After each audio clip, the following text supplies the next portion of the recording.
really am a very deep-thinking sort of chap. I've been thinking recently that if all the rivers that there are in England, that is the Thames and the Severn and the Ganges and the Euphrates and all those rivers, if they were all made into one river, it would be a huge river. That's what I've been thinking. And that led me to think of the trees that there are, the oaks and the cedars and the Chippendales and all those trees. They're all made into one tree, an enormous tree. And the axes that there are, if they were made into one axe, it would be a terrific axe. And the men you see lounging about the place, made into one man, it would be a gigantic man. And I don't want you to think for one moment that I've been wasting my time by thinking of all this, because I've come to a conclusion. That is, that if this gigantic man got hold of this enormous axe and cut down that terrific tree and turned to that huge river, it would be a devil of a splash. In fact, I'm so deep thinking that they've asked me to write an article on evolution. Mr. Flukenbush, do you mind taking down this article on the jolly old machine? Evolution must not be confused with revolution, because revolution is a sort of government abroad, while evolution means not turning out what your parents expect you to be, like triplets. If you go back to Adam's time for a few moments, you'll remember that one day Adam was feeling very fed up. He just thought of a new story and got nobody to tell it to. So he fell asleep, and when he woke up, he found he was married to one of his ribs. Quite a decent type of rib, as ribs went then. He called the rib Eve, and then he told Eve the story. And she was disgusted. So she went out into Kensington Gardens. Didn't look like Kensington Gardens then. Looked more like Clapham Common. And she had an apple. And that made Adam very angry, and he went up to her and he said, Eve, what are you doing of? He said, men have absolutely no education. So, Eve, what are you doing of? Why are you eating that there apple? And she, having a very pretty wit, said, because we have no bananas, she said. It's perfectly true.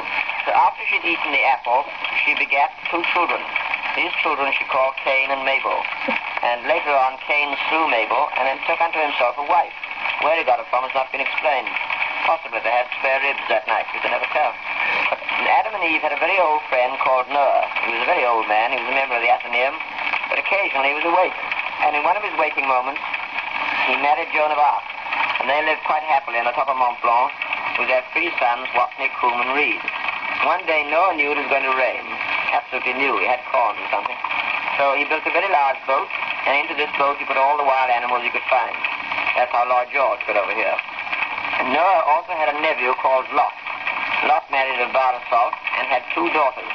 One was a very pretty girl, and the other you could trust anywhere, even in the house of David.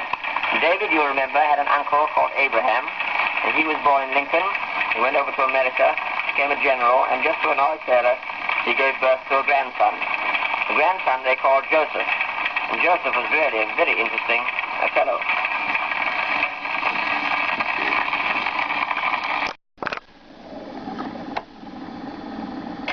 Now, Joseph had 12 brethren and no sister at all.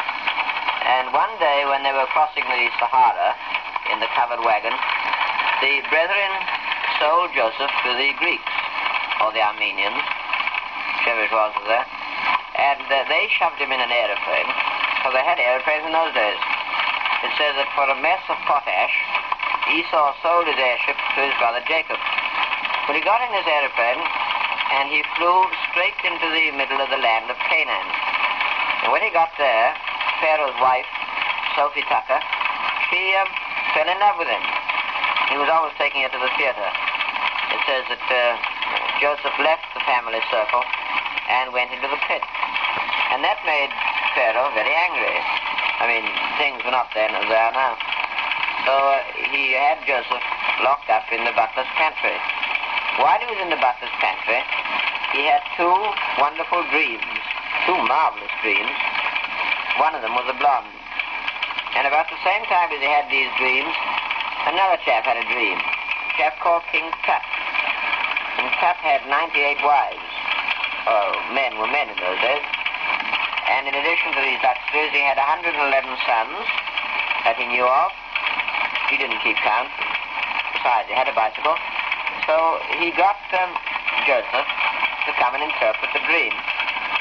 And Joseph told him it meant that they would have 7 years of plenty and then 7 years of famine. And he advised the king not to eat anything at all during the years of plenty, so that when starvation came, he'd be used to it.